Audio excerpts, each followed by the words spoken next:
You as an artist, how would you price your art?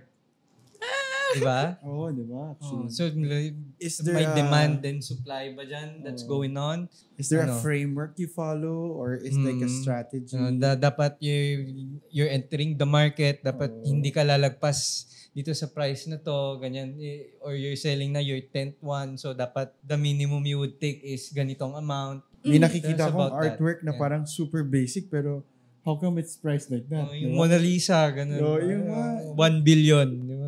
Yeah, oh my gosh, you guys have so much interesting questions kasi ito yung pinakamahirap sagutin. So for every artist, meron siyang certain type of art na pwedeng i-produce, right?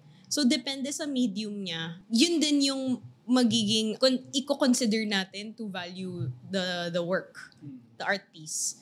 If matagal na siya sa industriya, meron ding added factor yun.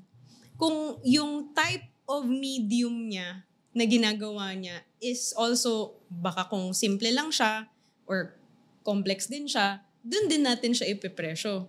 Wala siyang standard format, I guess. Kailangan din kasi may certain, may binibuild ka ding portfolio mo to have a certain price. But if you're unsure, you can ask me the joke. I'll sell it for you. Arts manager, let's go. Let's go. We can talk about it, I guess. And siguro, meron kasing iba-iba kasi yung types of artists siguro na parang depende din sa kanya how comfortable. May artist na ayaw magbenta ng work. May artist na gusto niya ito yung valuation niya para hindi din naman, parang gusto niya na fulfilled na siya to a certain degree, yun ang amount. Diba? Kayo ba? Gusto niyo ba magbenta ng work? Wala akong work eh. I'm already selling mine kung art man to. I think in a way, maybe. Yeah. So, if ever, it's a very personal conversation between an artist, a gallery, a person who would mentor an artist.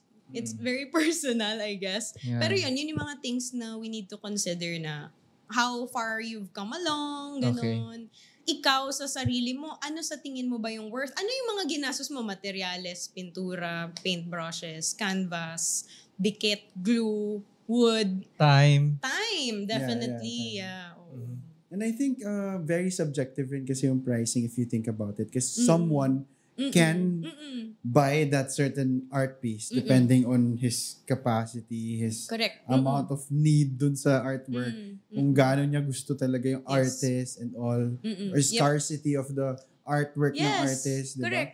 Oo, medyo malaking, meron ding play around the scarcity thing. Kasi minsan, yung mga artist na less mag-produce, parang gigil din yung mga tao, di ba, mag-collect. May ganon.